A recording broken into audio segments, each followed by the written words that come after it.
chunk radio. Oh, how's this?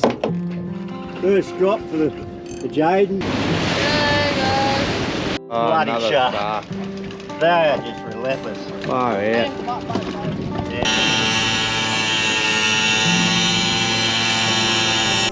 Well guys, I thought I'd do a little recap on our trip down the Northwest Isle. It's quite interesting when you talk to people about spanner crabs, how much people know about them or lack of knowledge they know about them.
Oh, he's on.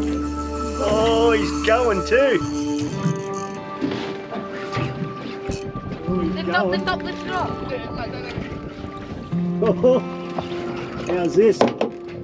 First drop for the Jayden, and he's got himself a nice fish by the look of it. Oh, it's the colour. Yes, it's a shark. Oh, it's a big mother-in-law, big slaty brim. Ah, well, not too bad. It's something. You want Hey? something? Nothing wrong with that for a first fish for the trip. A little bit of excitement.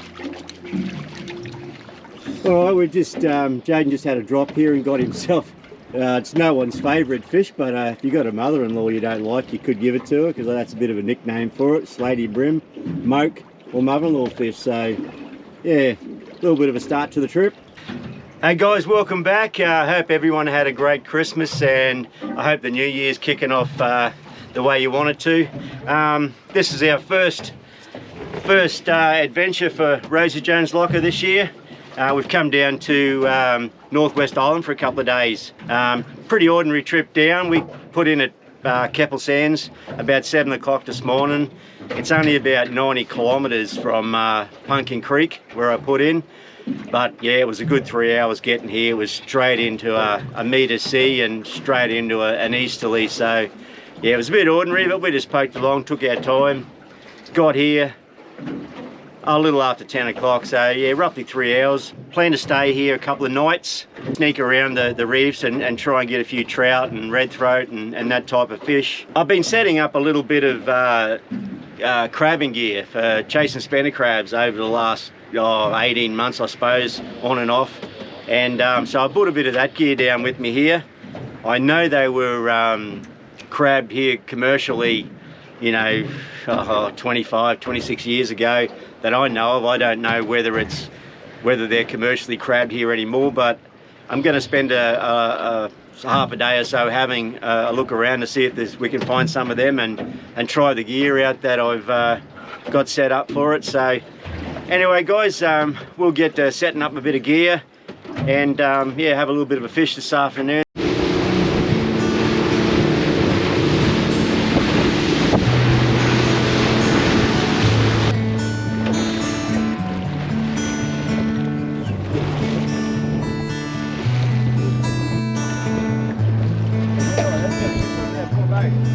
Hey? The fish all over there, eh? Yeah.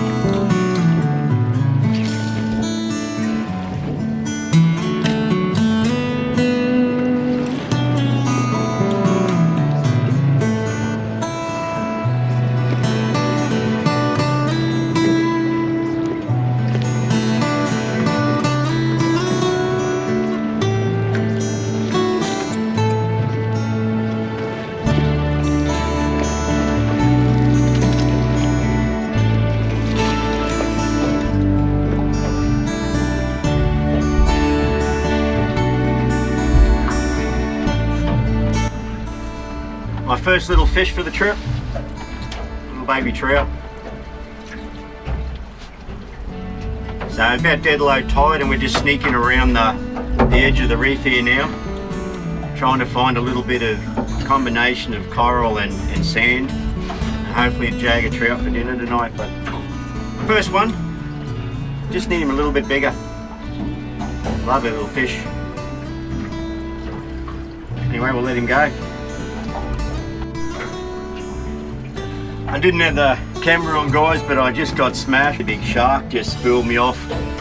I like to fish with trout around the reef with a hand line. It's a bit old school.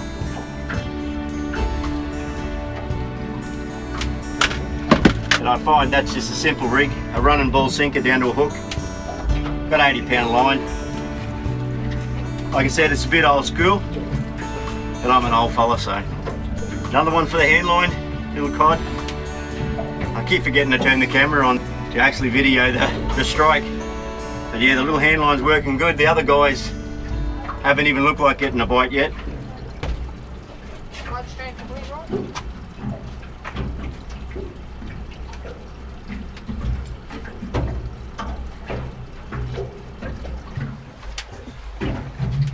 The hand line strikes again. Little red throat. He's not going to be big enough. And that's 3 fish landed on the hand line and 1 caught, but I think a shark got a big one before. Very pretty, but he'll be going back. Still undersized, but I'm catching him. Another red throat. Jayden up on the bow throwing the popper, and Jax and I down here fishing the bottom, so we're giving it a fair crack this afternoon, trying to get at least 1 for dinner tonight. Not asking for much, but we've still got a couple of hours yet.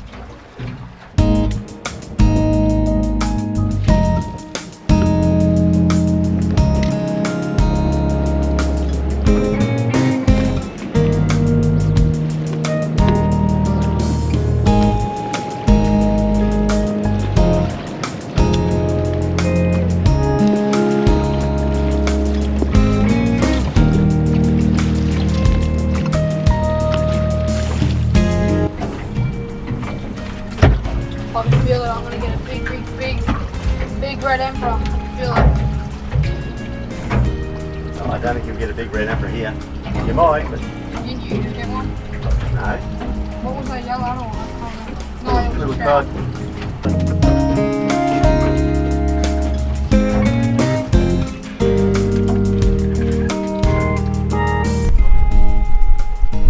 Jax, mate. Jax with his first little fish. Yep, that Lee. First one of these I've ever caught. Yeah, I'm out there a little bit. Oh, that one's good. You land on the coral, you'll be strike. Is it there? Over there. Over there.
Well, the little ones are still giving us a little bit of entertainment.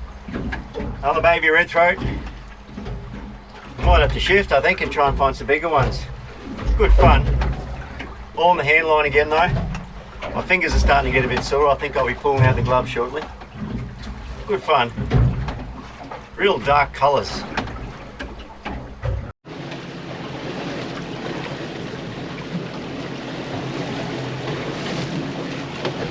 They're getting bigger. This one would be worth putting on the measuring stick. So we'll check him. Maybe it'll be red throat and not troll trout tonight. Got one. I got one. It's a big one. Jax is on. Oh no. Freaking hell. They're a little bit hungry at the moment, so we'll keep going. Yeah, he's a little bit under, so I'll let him go. Just a bit short.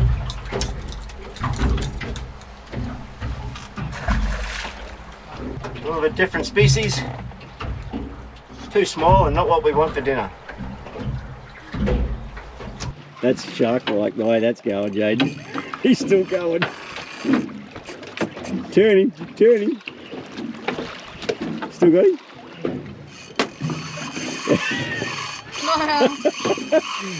Oh man. Hey? Looks like Jack might have an iodine brim by the look of it.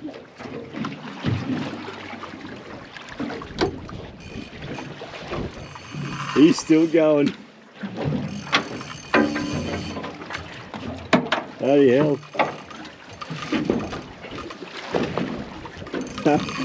Giving Uncle Boys as well to go? Yeah, absolutely. You see any colour? Oh. Yeah, it's He's gone. no doubt that shark. Like, I just let it go to my wrist. When you're ready, you can turn him around before he runs out of line. You got a fair bit there yet, but gee whiz. Yeah, crank it up, try and turn him round, bust him off. There he goes. You might have had a good fish, and then the shark got it.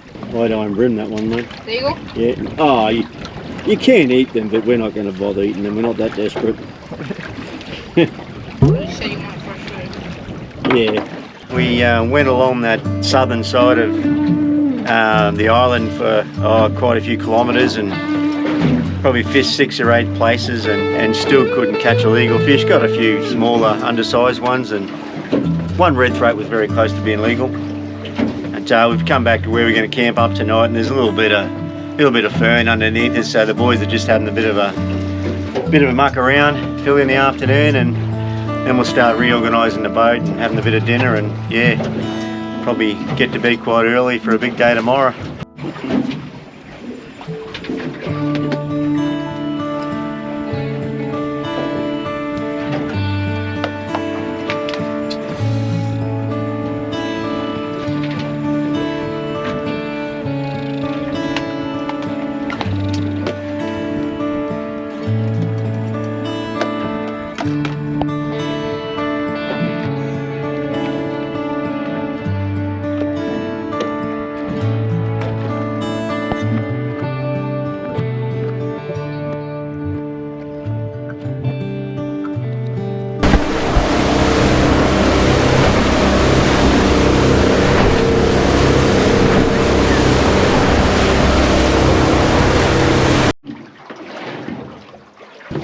Hey, morning everybody. Second day down at Northwest Island. A little bit slow to get the crew out of bed this morning. I think they were too comfortable. It's so much better getting a night's sleep when you're right up pretty close to an island anyway. The conditions are really favourable for a sleep in, but yeah, couldn't get them out of bed till about 5 o'clock. But anyway, we've had a bit of brekkie and a cuppa, and we've come along the same edge, that southern edge of Northwest where we were yesterday afternoon, but we've come up quite a few kilometres past where we were fishing. So anyway, the boys have just had their first drop. Conditions are a little bit miserable, pretty cloudy sort of day.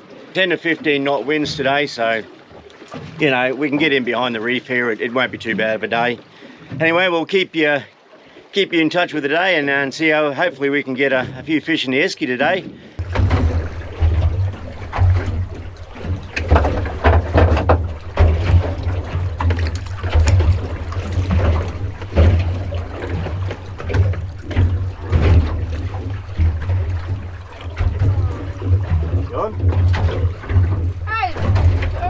Going right too, eh?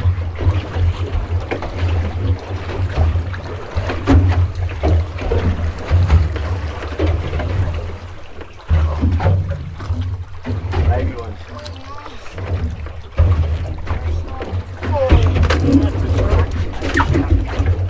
Done. Got shark straight up.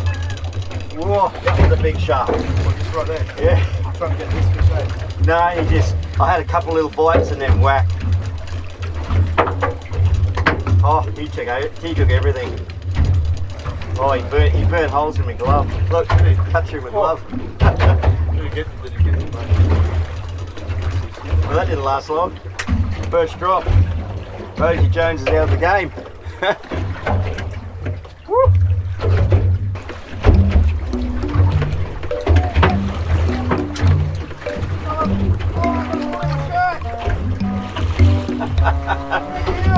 Comical. Oh, it's big one too. Yeah, right, well, sort your stuff out. I'm done. I'm gonna lose my fish. No, you won't. Get you. It's just your handle. You got his handle. Not enough in his shirt and come on the fish in. Ah, what a comical of errors. Hey? You lost him. No, I still got him. Yeah, but what?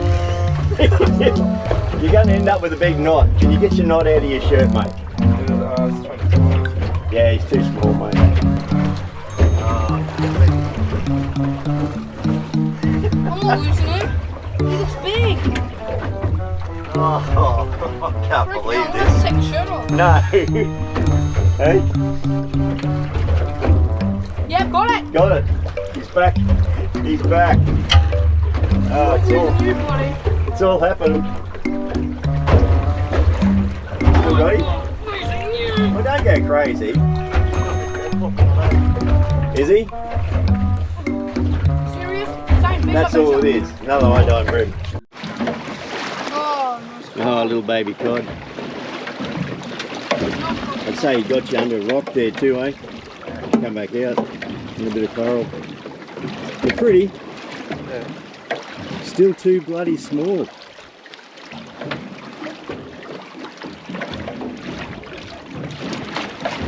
doesn't look like. Very pretty.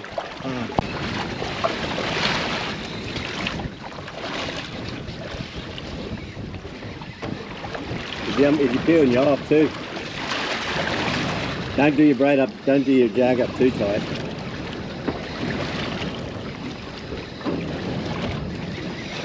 Oh, Luke. Oh no. Turn it and work it. Be nice if it's a nice mackerel.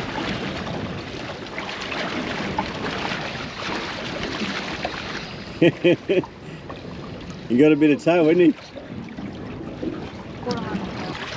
You wouldn't think it'd be a shark, would you?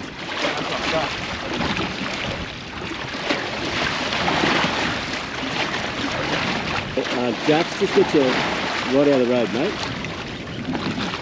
Quickly, pull it in now. He's going to get around the boat. You turned him.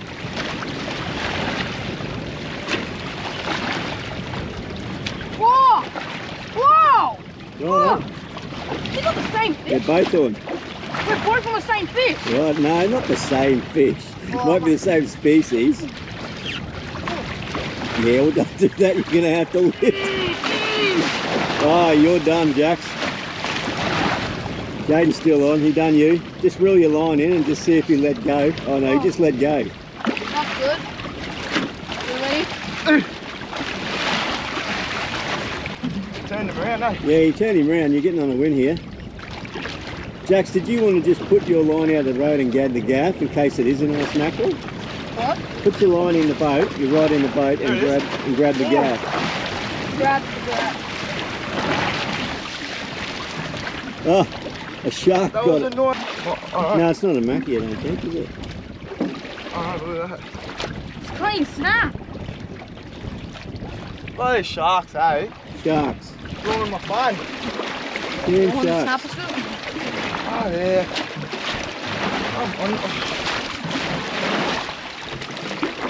I probably didn't turn him around, he just got bust. Yeah, I think the shark got him. That's so upsetting, isn't it? We haven't had much of a good run, actually. Until now. Been uphill. The whole 2 days we've been here. What I'm talking about. Flooding weather and fish haven't been doing their thing for us. Oh, Bloody another shark. They are just relentless. Oh, yeah. Yeah, guys, we've had a bit of a tough day actually. We've gone along the whole south side of Northwest Island just to catch very little. We pulled up on this mark here that I had on the sounder there, and yeah, we can't get a bite here, and the boys just seen the birds coming this way with, you know, chasing bait on the surface, and this big school of, I'm not sure what it was, come underneath us, and they've both thrown their rods out. Jayden hooked up and shark got it, and then Jax hooked up and whatever he had has just let go. But it's been a bloody tough day. Anyway, it's all fishing, that's what it's all about.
Oh well guys, we're not having much luck with the spanner crabs either. I've got one more pot to check in this spot. I'm going to have one more try in another area, and we're probably going to have to call it quits if we don't do any luck there, but we're going to let this last one up down in this area and see how we go.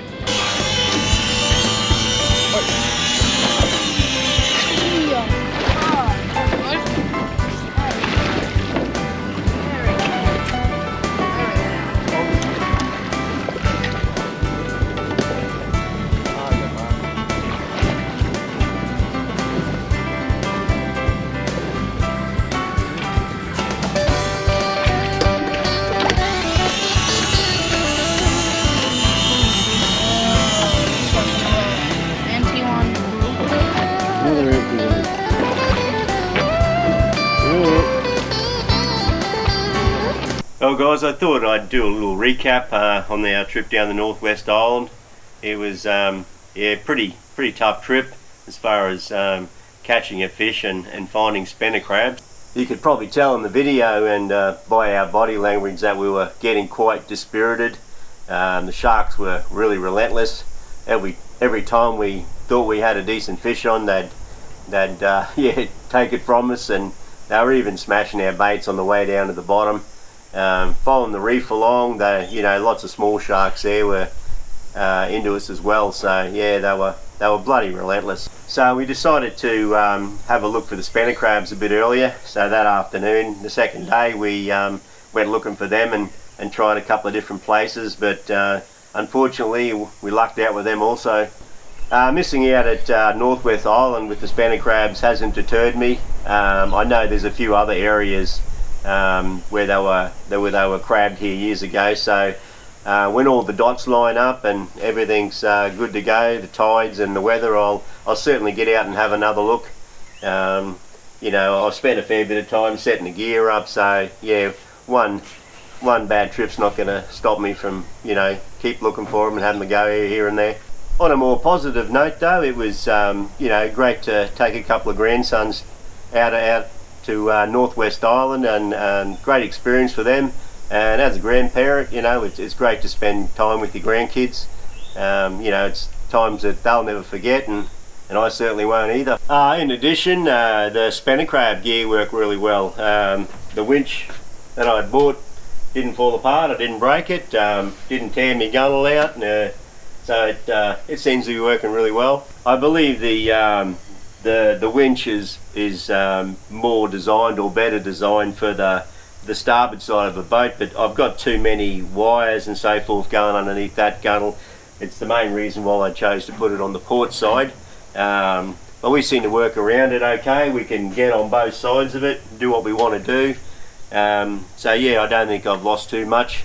The ropes that attach to the dillies, the spanner crab dillies, they were plenty long enough, maybe even too long, but I'm not going to think about shortening them until I use them a little bit more. The float system worked fine.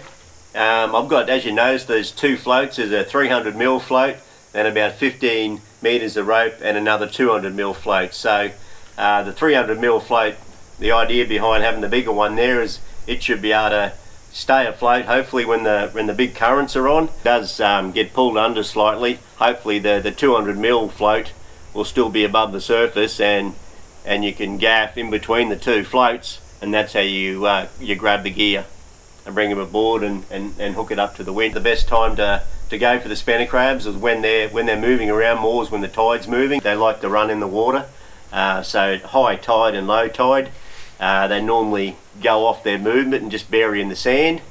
It's quite interesting when you talk to people about spanner crabs, how much people know about them, or lack of knowledge they know about them. You know, the fact that they're actually orange, they look like they're cooked when you bring them out of the water, but that's just the colour of them, and you know, their orange colour changes a little bit redder when they're cooked, and they're caught in dillies. This is a spanner crab dilly here. It's just a metre by a metre, galvanised steel, square with bait mesh stretched across it. I place a bait bag in the middle, clip a bait bag of pillies. I think is one of the best baits to use, but you know, I've seen little bits of fish used, or mullet fillets, or fish heads, any of that sort of stuff. Something that would, you know, leach a bit of smell and that in the water when it's sitting on the bottom, and attract the crab. And they just walk onto the dilly, because of the shape of their legs, they get stuck in the mesh, and they can't move, and you lose a few when you're hauling them up. I've often seen, you know, one or two fall off, but once they're pretty much in there, their feet get stuck in the mesh, and yeah, and that's how they get caught. I'll try and hold that up to the camera a little closer. You might be able to get a bit of a look at the mesh. It's sort of stretched across there quite tight. That's the string that holds the bait bag with a little clip in the center there. When they're made, it's better to have the diamond type shape of the mesh rather than a square. It just helps catch the feet a little bit better, or the legs a bit better of the crab. But that's, yeah, it's quite simple, and it just lays on the bottom. Once you drop it, it lays flat on the bottom of the seabed, just like that. Crab walks on, gets attracted to the bait, gets his legs stuck. You've got to run the crab pot quite frequently. different fish, and like toadfish and rays and sharks, they'll not only try and get your bait bag, but they'll also get the spanner crabs as well. So it's not something you want to let soak in the water for hours on end. Half an hour, 45 minutes from my experience is enough time. If you haven't caught a crab by then, well, you either got them in the wrong place or they're not working.